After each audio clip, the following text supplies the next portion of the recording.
So Bismillahirrahmanirrahim. This is the IELTS writing exam.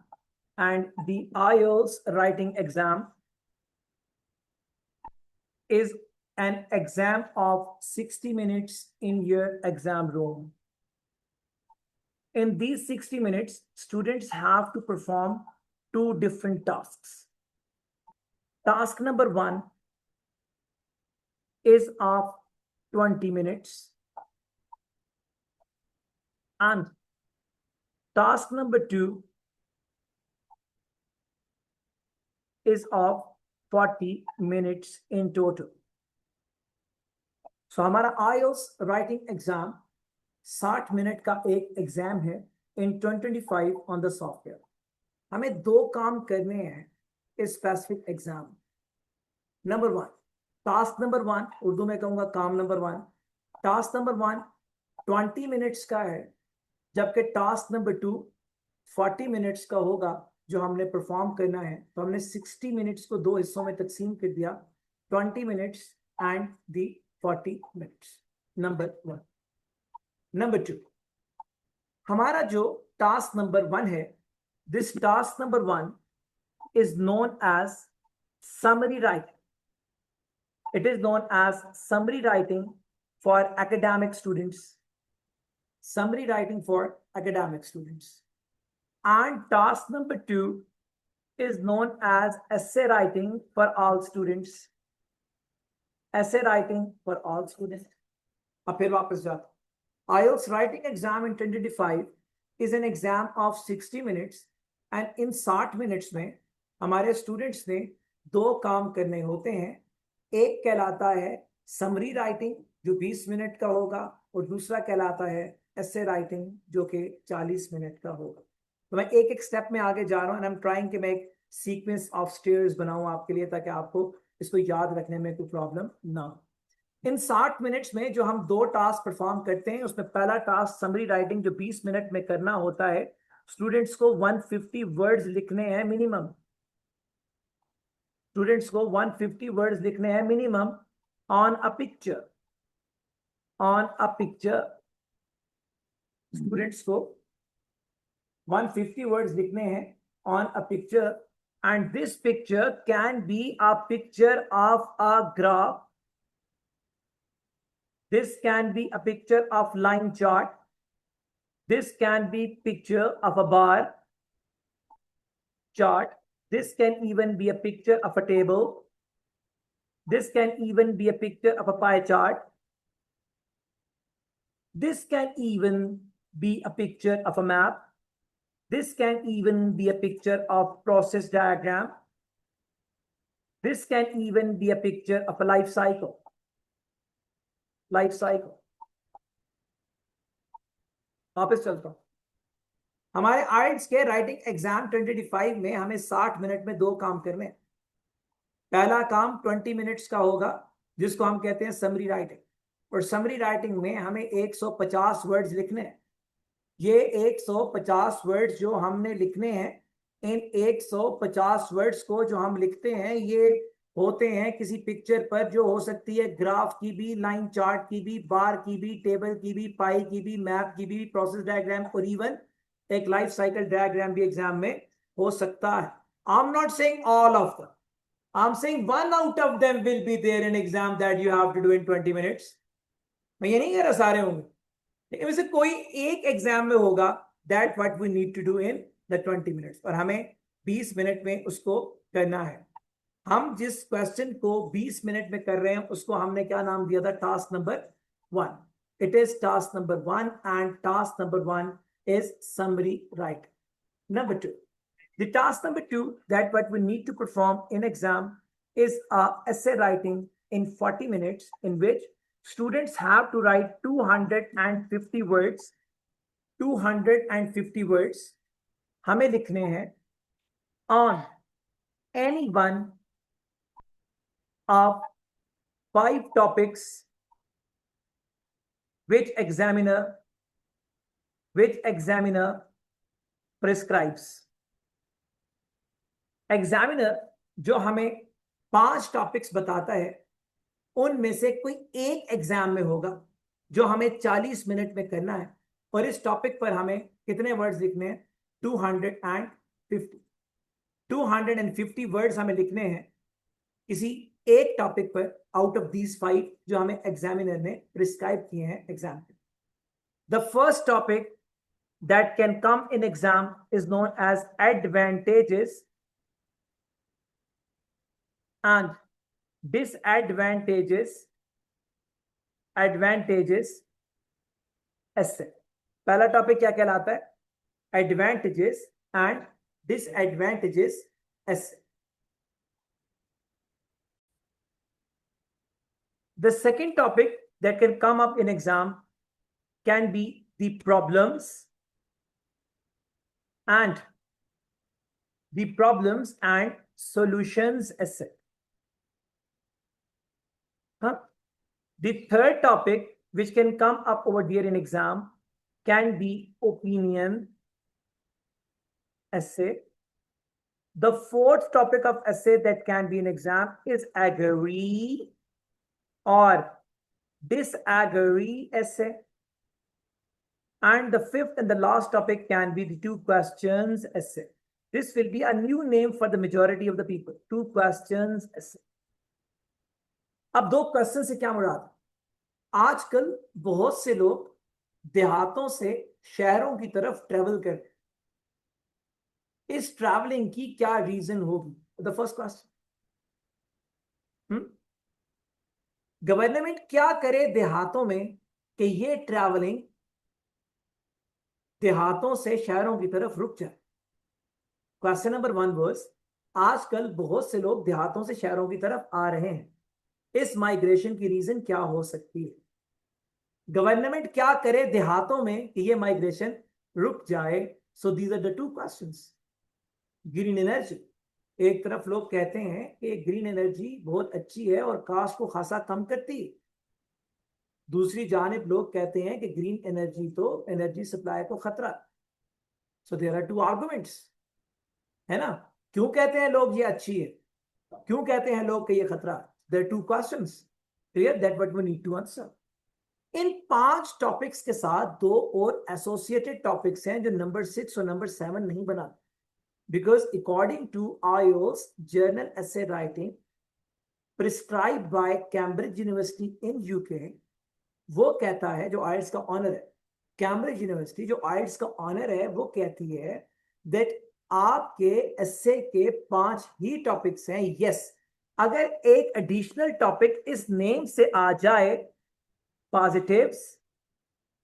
Positive and negative views, तो इसका मतलब ये नहीं है कि आपका एक नया टॉपिक आ गया, बल्कि इसका मतलब ये है कि positive and negatives are same as advantage and disadvantage, same as merits and demerits, same as pros and cons, same as positivities and negativities. Clear है ना? एक और टॉपिक अक्सर देखने में आया है और उसको कहते हैं डिस्कस, जिसको डिस्कशन ऐसे के नाम से बहुत से लोग यूट्यूब पे बेच रहे होते हैं। फॉर एग्जाम्पल, आजकल के जमाने में फीमेल्स वो सब कुछ कर सकती हैं जो मेल्स कर सकते हैं, rather females can perform better than males. Discuss मतलब आप क्या कहते हैं? Discuss means what do you say, means it is a second name of the opinion essay। So there is no essay number 6, essay number 7। Is it clear? So essay के 5 topic जो IELTS journal essay writing by Cambridge University has been prescribed for your IELTS exam are: number 1 advantage and disadvantage, दूसरा कौन सा problem solution, तीसरा कौन सा opinion, चौथा कौन सा एग्री डिसएग्री और पांचवा कौन सा 2 questions essay। Clear? Positive and negative views किसका हिस्सा है? एडवांटेज और डिसएडवांटेज का। ओपिनियन essay इसका ही हिस्सा है discussion essay। So there is no number 6 and number 7। Total कितने टॉपिक्स हैं? 5 ही। सो मैं रिकॉल करने के वास्ते जा रहा हूं सारी डिस्कशन को जो मैंने अभी तक की, ताकि आपको कोई कंफ्यूजन अगर होए अभी तक तो उसको हम लोग रिमूव कर लें। So I am going to recall what all I have written on this screen so far. मैं ये बता रहा था कि हमें IELTS के राइटिंग एग्जाम में we need to work on 60 minutes, and in these 60 minutes we have to perform 2 tasks. Task number 1, is summary writing of 20 minutes in which we need to write 150 words on any one of these 8 type of questions. Task number 2 is essay writing of 40 minutes in which we need to write 250 words minimum और कोई 5 में से एक topic होगा. 5 topics जो IELTS general essay writing में आपके लिए प्रिस्क्राइब किए हैं. Those are advantage, disadvantage, problem solution, opinion, agree, disagree, and 2% essay. Positive and negative views are the part of advantage, disadvantage, and discussion essay is the part of your opinion essay. If you have some questions, so now move ahead. Summary writing, जो कि task 1 है. This summary writing in which we need to work on 150 words in 20 minutes.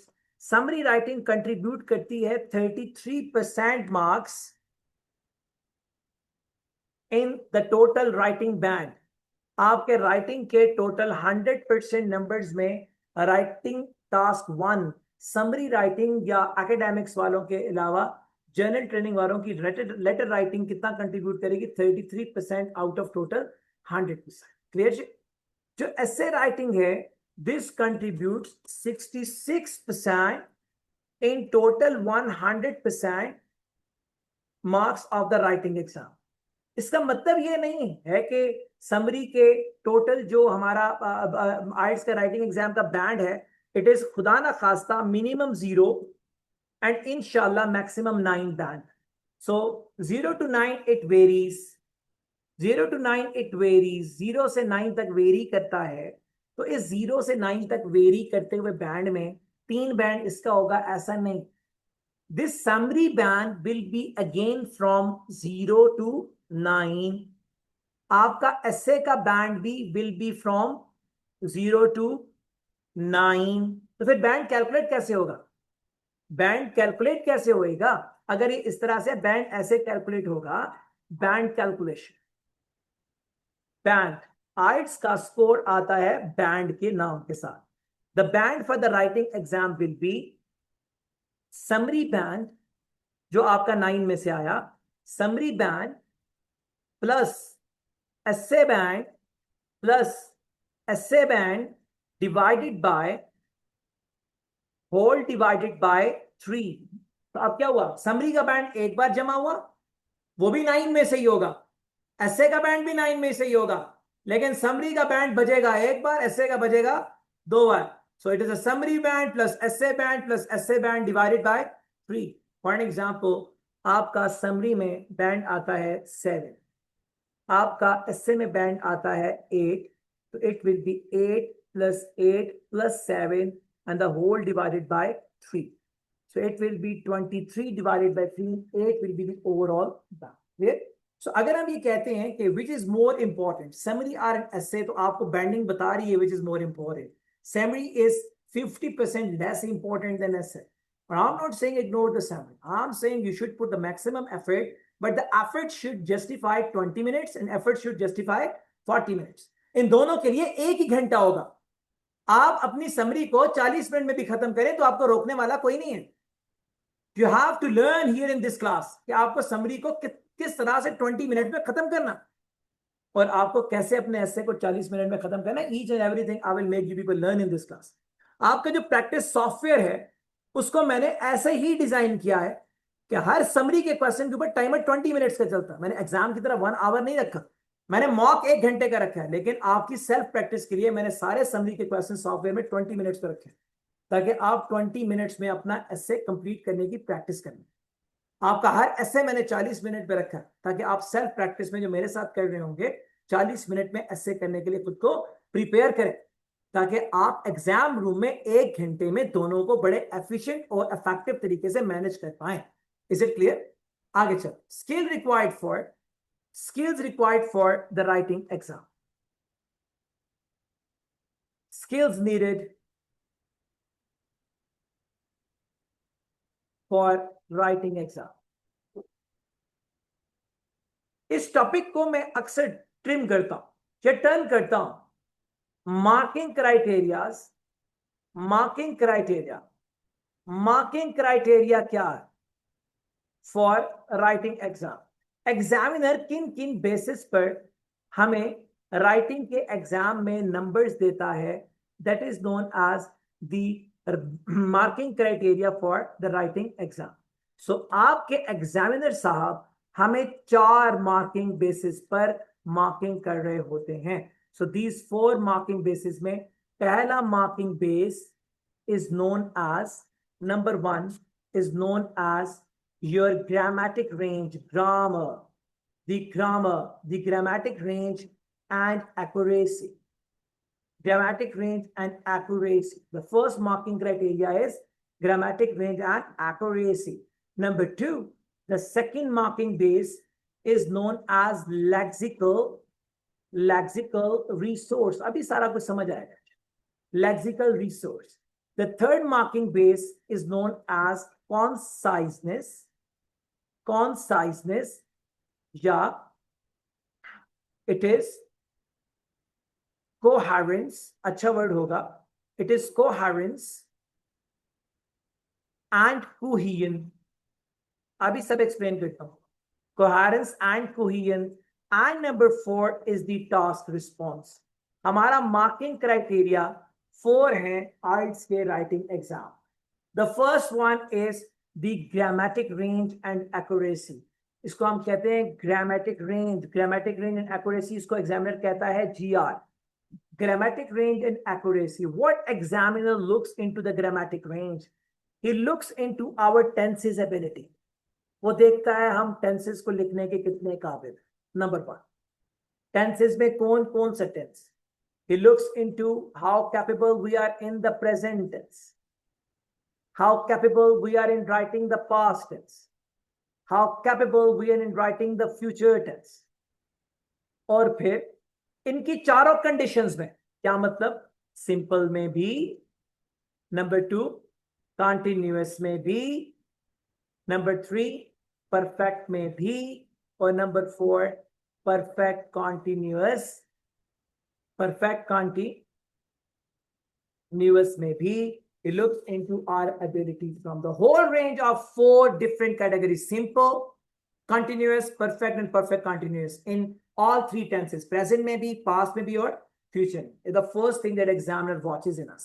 हमारी writing में पहली चीज जो examiner देखता है, that is obedience to overall journal grammar tenses, which are 3 in total. कौन कौन से, present, past and future in their 4 conditions: simple, continuous, perfect and perfect continuous. दूसरी बात, तो दूसरी चीज एग्जामिनर देखता है ग्रामेटिक रेंज एंड एक्यूरेसी में, it is your sentence structure, sentencing और the sentence structure. Sentence structure से क्या मुराद है? देखिए 4 तरह के, 3 तरह के, 2 तरह के, 1 तरह के सेंटेंसेस यूज. 3 तरह के जो गुड हैं, गुड टू यूजेस. एक तरह का सेंटेंस कहलाता है सिंपल सेंटेंस. पहली तरह का सेंटेंस कहलाता है simple sentence. Simple sentence that carries only a single subject, छोटा sentence होता है. For example, I like tea, full stop. Kiran likes coffee, full stop. So it is a simple, सादा, छोटा, single subject sentence. It is known as a simple sentence. Number 1. The second type of sentence can be the compound sentence. Compound sentence is a sentence that is mix of, सादे लफ्जों में कहते हैं, simple sentence 2 जोड़ें तो क्या बनता है, compound sentence. For an example, I like T, अब फुल स्टॉप हटाता हूं, I like tea while Kiran likes coffee. तो अब मैंने क्या किया, वाइल का ब्रिज लगाया और सेंटेंस जीशान का और सेंटेंस किरण का मिला दिए, दोनों आपस में पंच कर दिए. It is what is known as a compound sentence. अब तीसरी तरह का sentence, complex sentence that creates a condition as well. Complex sentence, for an example, मैं यहां पे बोल रहा हूं, I like tea while Kiran likes coffee because she does not like the taste of tea. तो मैंने एक कंडीशन भी साथ अप्लाई कर दी है. तो it is a complex, compound complex, because मैंने किरण और निशान की कंबाइंड सेंटेंस में कंडीशन है. मैं अकेले में भी लगा सकता था, I like tea because I do not like the taste of coffee. अब मैंने अपने लिए ही कंडीशन लगाई. It is known as a compound sentence, नहीं, it is a complex sentence. लेकिन I like tea while Kiran likes coffee, ये पहले ही कंपाउंड है, because she does not like the taste of tea. तो ये क्या बन जाएगा, कंपाउंड कॉम्प्लेक्स. क्लियर? तो मैं कह रहा हूं कि 3 तरह के सेंटेंसेस नॉर्मली हम लिखते हैं, simple, compound and complex sentences. Examiner sees that हम कितने काबिल हैं सिंपल सेंटेंस लिखने. ही सीज दैट हम कितने काबिल हैं compound sentence. He sees that हम कितने काबिल हैं कॉम्प्लेक्स सेंटेंस लिखने. He observes that. The third thing that he sees in are, देखता है जो ग्रामेटिकल एक्यूरेसी में, इट इज स्पेलिंग. आप कहेंगे सर स्पेलिंग तो सबके ठीक होते हैं, और मेरे भी ठीक नहीं, आपके भी ठीक नहीं. What is the reason? This is the time of Android phones. 2025 में examiner is very conscious about the spelling. What is the reason? It is the time of the Android phones. आप लिखते हैं गलती से स्क्रीन पे COMP, नीचे लिखा आता है क्या लिखना है? Compilation, composition, compound, competition, compile, compel. आप खुद घबरा जाते हैं मैं क्या लिखना चाह रहा हूं. आप जिसको लिखना चाहते हैं उस पर उंगली दबाते हैं और वो उससे लिखा हुआ आ जाता है. What is that? It is known as the predictable texting. इस प्रिडिक्टेबल टेक्सटिंग के जरिए आपको नुकसान क्या हो? आपके मेरे हम सबके पहले चार चार वर्ड्स तो बड़े स्ट्रांग हैं, आगे सबके शजरे बिखरे हुए हैं. What is the reason of it? Because of this predictability of the text. Although ma'am will share with you a game of the spellings. अब हर रोज उसको 10 मिनट खेलें, बहुत से स्पेलिंग एक वर्ड के आएंगे, चार चार स्पेलिंग हर वर्ड के आ रहे होते हैं. आप उसको क्लिक करें करेक्ट स्पेलिंग को तो सारों के स्पेलिंग वापस आ जाएंगे. एंड्रॉइड फोन पे ब्लॉक करें अपने प्रेडिक्टेबल टेक्स्ट को. मगर मैं कहना क्या चाहता हूँ, मैं कहना ये चाहता हूँ कि you have to work on spelling because examiner अब इग्नोर नहीं करता. क्लियर? आगे चल. The second marking base is the lexical resource. Lexical कहते हैं बेटा डिक्शनरी, रिसोर्स कहते हैं डिक्शनरी में मौजूद रिसोर्स. अब डिक्शनरी में क्या होता है लतीफे? डिक्शनरी में होती है वोकैबुलरी वर्ड्स. तो फिर हम क्या कहते हैं क्राइटेरिया को, हम क्या कर सकते हैं? Vocab. The words those we are choosing. Examiner sees the words we are choosing. और भाई तुमने क्या इसमें देखना है मियां? देखिए, examiner wants to notice out that हमारे पास स्टॉक ऑफ वर्ड्स कितना, स्टॉक ऑफ वर्ड्स कितना. हमने बचपन से ऊपर जाने के वास्ते एक ही वर्ड यूज किया, इंक्रीज. यार ये इंक्रीज इंक्लाइन भी हो सकता था, ये राइज भी हो सकता था, ये माउंट भी हो सकता था, ये अप्रिशिएट भी हो सकता था, ये सर्च भी हो सकता था, ये स्पाइक भी हो सकता था, लेकिन हमने जोर रखा सिर्फ इंक्रीज. जहां नीचे जाए तो एक ही वर्ड आता है. What is that? डिक्रीज. यार ये डिक्लाइन भी हो सकता, ये डेप्रिशिएट भी हो सकता, ये डिटीरियोरेट भी हो सकता था, ये डिप भी हो सकता था, ये डाउन भी हो सकता, लेकिन हमने इसको डाउन होने नहीं दिया. हमने सिर्फ एक डिक्रीज पे सोचा. हमने एक ही वर्ड पढ़ा तकरीबन के लिए, अप्रोक्सीमेटली. ये अबाउट भी हो सकता था, ये near to, near about, near by, ये close to, close about, close by भी तो हो सकता था, ये एस्टिमेटेड, एस्टिमेशन, एस्टिमेटेडली भी तो हो सकता था, ये अप्रोक्सीमेट, अप्रोक्सीमेशन, अप्रोक्सीमेटली से पहले भी तो हो सकता. लेकिन हमने एक ही चीज पे जोर रखा. What is that? अप्रोक्सीमेट. तो हमारा एग्जामिनर एग्जाम में wants us that we should demonstrate a good and handsome number of synonyms. Synonym से क्या मुराद है? Similar meaning words. एग्जामिनर देखता है कैसे सिनोनिम्स यूज करते हैं. अगर हम एक वर्ड बार बार बार बार रिपीट कर रहे हैं, इसका मतलब है हमें ये एक ही आता है, इसके अलावा कोई नहीं आता. हाफिज उसके उसको थर्मामीटर थोड़े ही है कि मेरी बगल में रखेगा और उस थर्मामीटर के ऊपर लिखा हुआ आ जाएगा इसको 100 लफ्ज आते हैं. ऐसा तो नहीं होता ना. तो हमारे वर्ड्स रिपीट करने से एग्जामिनर को पता लगता है कि हमारे अंदर की हालात क्या है. Clear?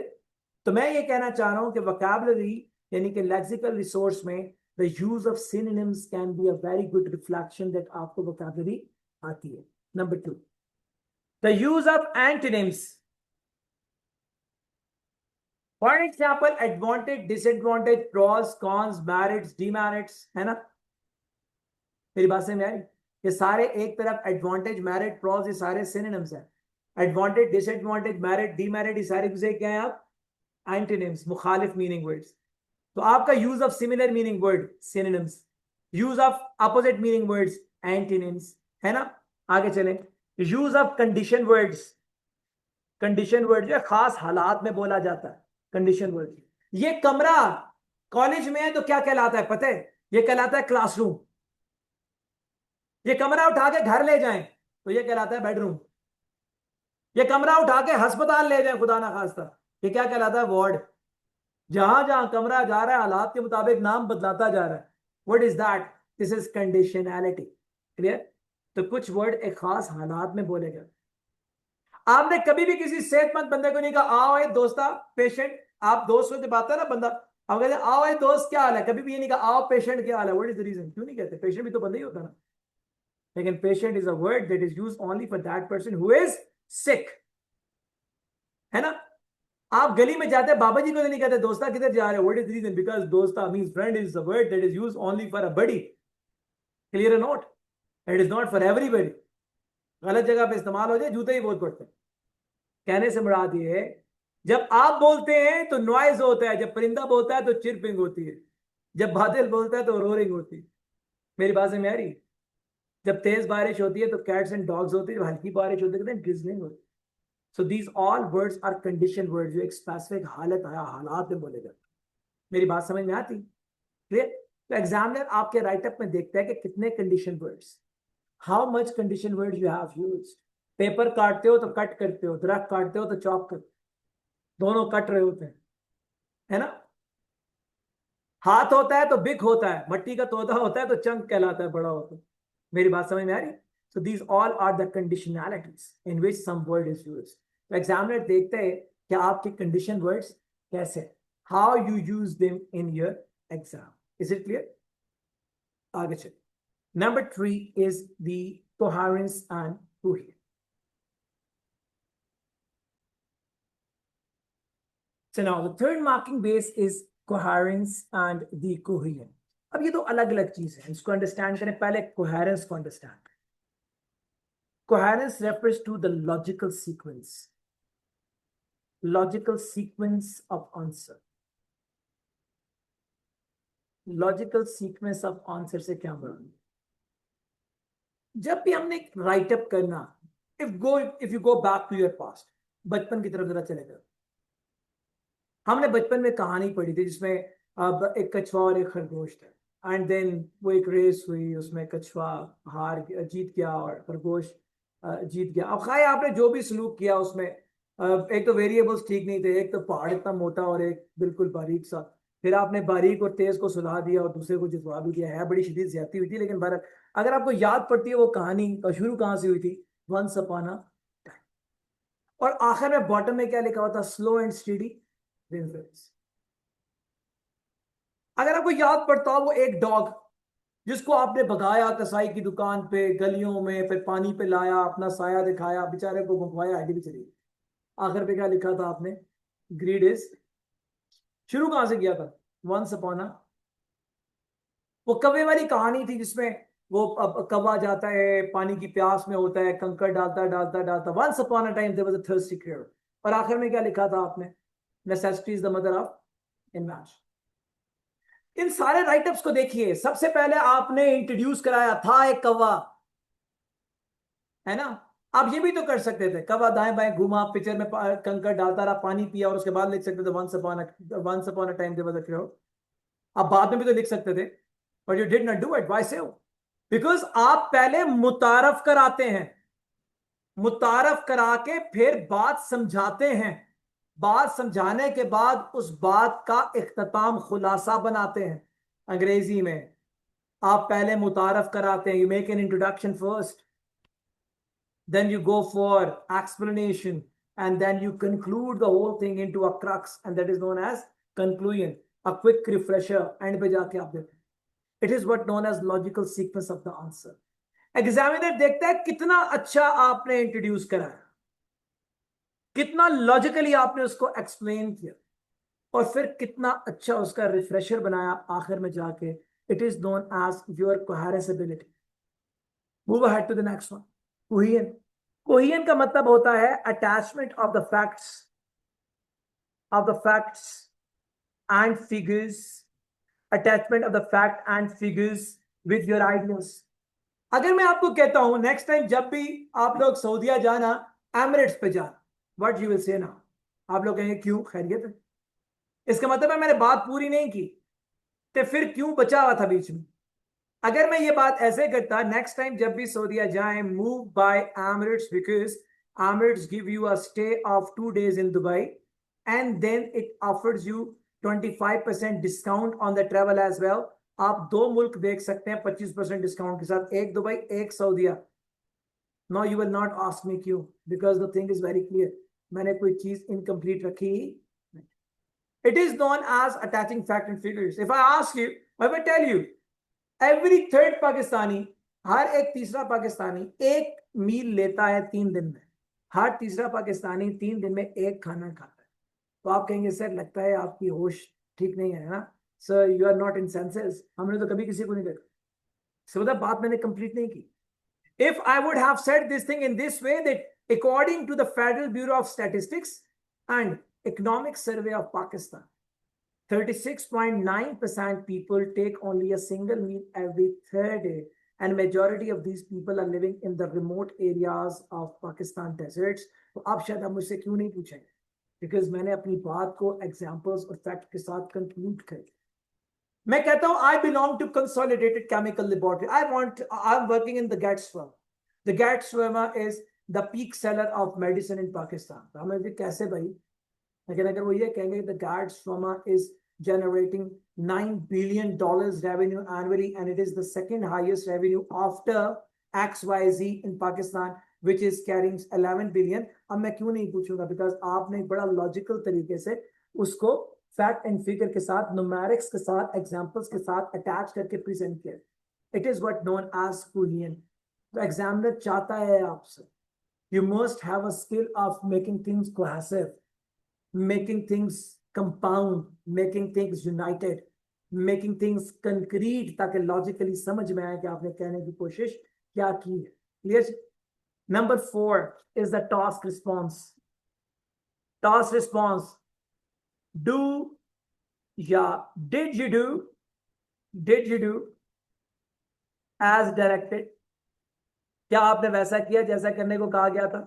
For example, there is an essay, and that essay says write advantages and disadvantages of early age use of computers. Low ji, early age का क्या मतलब है? मेरी उम्र, आपकी उम्र, माशाल्लाह माशाल्लाह नहीं, छोटा बच्चा जो स्कूल जाता है, early age use of computer. छोटा बच्चा जो स्कूल जाता है, यंग कहलाता है, टॉडलर, प्री स्कूलर, 7 साल का, 8 साल का, 9 साल का, 15 साल का मुछंदर नहीं। हाँ, मेरे और आप जैसे नहीं जो अपनी नौकरियों पे लगे होते हैं माशाल्लाह, शादी की तलाश में होते हैं माशाल्लाह, वो नहीं। अब आपको एडवांटेज बच्चे के कॉन्टेक्स्ट में लिखने हैं। ले जनाब, हमें लगता है कि टॉपिक तो मुझे आता है, मैं अपनी हसीने चढ़ा के लिखना शुरू करता हूं। Advantage number 1, ease of hunting jobs. Computer से क्या आएगा? ईज ऑफ हंटिंग जॉब, नौकरियां बड़े आराम। ये बच्चे का advantage, ease of hunting jobs. दूसरा एडवांटेज लिख रहे हैं भाई नुमान भाई, देखें जरा, दूसरा एडवांटेज लिख रहे हैं, ease of joining online job fairs. अब मुझे एक बात पता है, अंग्रेजी तो आपने बहुत अच्छी इस्तेमाल की। उसने पूछा क्या था? Advantage disadvantage of early age use of computers. You are not going logical. He was asking you how to go to Peshawar, you are telling him how to reach to Lahore. वो पूछ रहा है एडवांटेज बताएं क्या है ग्रीन एनर्जी का, आप लिख रहे हैं पेट्रोल इज गेटिंग एक्सपेंसिव। और भाई पेट्रोल के साथ तुम्हारा क्या ताल्लुक है? वो पूछ रहा सोलर का। नहीं समझे मेरी बात? He is asking something different, you're responding something different. Task response, do as directed. Did you do as directed? क्या किया वैसा जैसा उसने कहा था? It is known as task response. You have to be within the limits of the requirements of the examiner. If you go out of it, believe me, you are getting nothing. अब लोग कहते हैं sir जी जान, हाँ जी sir जी जान, अब क्या करें? सर जी जान ये बताएं कि अगर मैं मैक्सिमाइज करना चाहूं नंबर्स को तो कैसे मैक्सिमाइज होंगे? देखो, चारों क्राइटेरियाज को छोटा करके सामने लेके आ रहा हूं, याद रखना। आपको अगर एग्जाम में नंबर लेने ना, आपको अपने चारों क्राइटेरियाज को मीट करना है। If you are not meeting all 4 criterias, believe me, you are sacrificing the number, you are losing numbers. मिसाल के तौर पे ये देखिए, अगर मैं बात करता हूं ग्रामेटिक रेंज एंड एक्यूरेसी की, the grammatic range and accuracy hold 1.4% numbers of your writing band. Lexical resource 1/4%. Coherence coherent 1.4%. Task response 1 divided by 4%. क्या मतलब? इसका मतलब ये है कि आपके भाई जो ग्रामेटिक रेंज एंड एक्यूरेसी है, it will carry 2.25 bands out of 9 in the total 9 bands of your writing. हाँ या ना? It means that आपका lexical resource carries 2.25 divided by 9 out of the total 9 bands in writing. Whereas coherent contains 2.25 out of 9 total bands of writing. And toss response carries 2.25 out of 9 bands in total of writing. So if you are weak in any one of it, you are losing 2.25. If you leave it, sir ji ज्ञान छोड़े grammar को क्या करना है, मैंने गोली मारे बाकी 3 पक्के कर लेता हूं. Then get ready to be marked from 6.75 to be very honest. फिर शॉपर आएगा 4.5, 5.5, 6.5. शॉपर का साइज छोटा बड़ा हो सकता है. शॉपर आएगा 4.5, 5.5, 6.5. शॉपर बैंड करता हूं.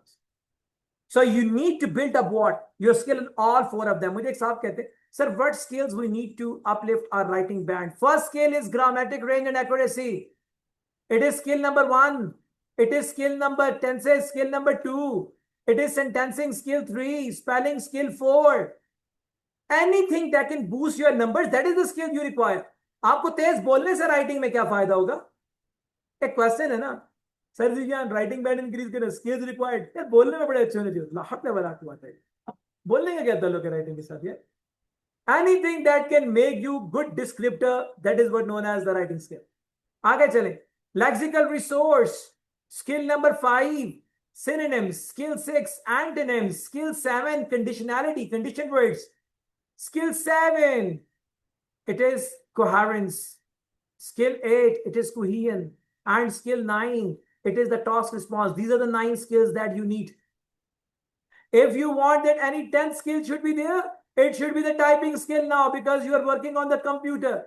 Typing skill is number 10, and that all folks, khatam. मेरी बात समझ में आ रही?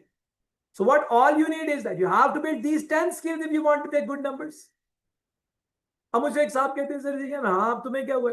सर जी क्या बताएं वीकनेसेस कौन सी हैं जो हमारा बैंड गिराती हैं? तो मैं इन्हीं के साथ लिखता हूँ वीकनेस 1. ये ले, जब ये स्ट्रेंथ नहीं है तो ये क्या है फिर? भाई चीजों को 10-10 करके 30 बना के पागल करूं आपको तो बेहतर नहीं है मैं आपको वही 10 समझाऊं, समझ आ जाए. नहीं समझ आती, ढीला करेंगे तो वीकनेस है, टाइट करेंगे तो स्किल है. टाइट करेंगे तो बैंड आएगा, ढीला करेंगे तो शॉपर आएगा. केड़ा शॉपर? 4.5, 5.5, 5.5. एंजॉय करें. मेरी बात समझ में आती? जैसे लेना है भाई 9, तवज्जो रखे बात पे. जैसे शॉपर लेना है, क्लास में आके बैठ जाए. 6.5 वाला शॉपर वादा करता हूँ आ जाएगा, चलो कहीं नहीं कर. क्लियर?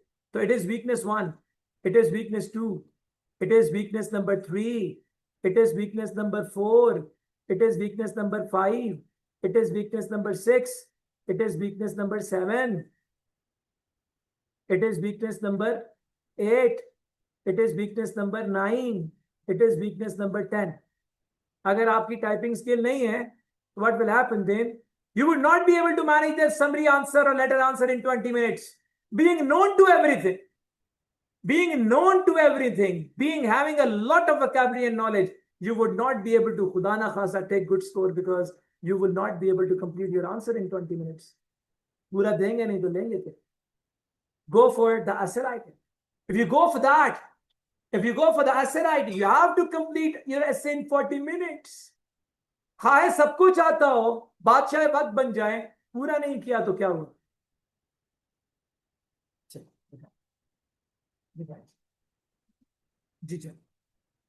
चलिए जी आगे. So now what I'm saying that if these all things are intact with you and stronger, answer is that you will be known as a very good writer and you will get good score. But agar nahi, these all are the weaknesses and you will khuda na khasa, Allah kabhi na kare, you will suffer in exam. Okay, so these all are the marking bases which are on the positive side known as skill and which are on the negative side known as weakness. मेरी बात समझ में आती है? So it is what all about the IELTS writing exam task 1 and task number. So how I will schedule my class? I will be starting with task number 1 tomorrow inshallah. I will be structuring कैसे answer करना है, हर point पर कितने वक्त लगाने हैं. मैं पूरा एक स्ट्रक्चर कल डिजाइन करने के बाद अपना समरी का आंसर शुरू करूंगा and I will finish up summary in 1 week. Then I will turn on essays and I will finish the essays in 1 week. मैं दोनों पे एक हफ्ता लगाऊंगा. ये आज कल और परसों के तीनों दिन स्पेयर डेज होंगे. मैं एक वोकैबुलरी वर्ड जो आपको एग्जाम में लिखना है खुद लिखूंगा यहां पे, ताकि आपके पास वो 400 वर्ड्स हों जो एग्जाम में 9 बैंड श्योर करें. मैंने एक जगह देखा लिखा हुआ था इंशाल्लाह, एक जगह लिखा हुआ था 5,000 वर्ड्स फॉर आइट्स राइटिंग। अबे जालिम हो, और 250 का ऐसे और 150 की समरी, 400 टोटल वर्ड चाहिए, जिनमें से आधे तो आर्टिकल्स होते हैं या हेल्पिंग वर्ड। पीछे रह के 200 के लिए 5,000 का चक्कर क्यों चढ़ा रहे हो? धोखा देते लोगों को शर्म नहीं आती? You must have 400 to 500 words, which will be very, very useful to take up 9 band in your writing. कल से खुद लिखूंगा, पहले समरी का स्ट्रक्चर बनाऊंगा, फिर वोकैबुलरी कराऊंगा, फिर आंसर कराऊंगा। सो बुध जुमेरात जुमा all 3 days will be spare days। मैं किसी खाते में नहीं लाऊंगा। इसके बाद एक हफ्ता समरी, उसके बाद एक हफ्ता ऐसे। क्लियर? मेरा वक्त ज्यादा लगेगा। मुझे एक फ्रेंड कहता है यार विजन तू पागल है। मैंने क्यों? कहते तू 2 महीने में कराता है, मैं 1 महीने में कराता हूं। मैंने कहा फिर? कहता है तू हर रोज 2-2 घंटे लगा होता है, हफ्ते में 5 दिन पढ़ाता है, मैं 3 दिन पढ़ाता हूँ, महीने में खत्म कराता हूँ। मैं तो आप बादशाह लोग हैं। कहते हैं तुम 2 महीने में जितने पैसे कमाते हो महीने में कमाता हूँ। मैं तू कमा ले। और भाई इनका क्या करूं? मैंने कहा 167 9 लाना 1 साल में, फिर मैं तेरा मानता हूं तू बड़ा टीचर है, बड़ा तेरी प्लानिंग है। कहते हैं 9 से क्या होता है? मैंने कहा तुझे कुछ नहीं होता, इनको होता है।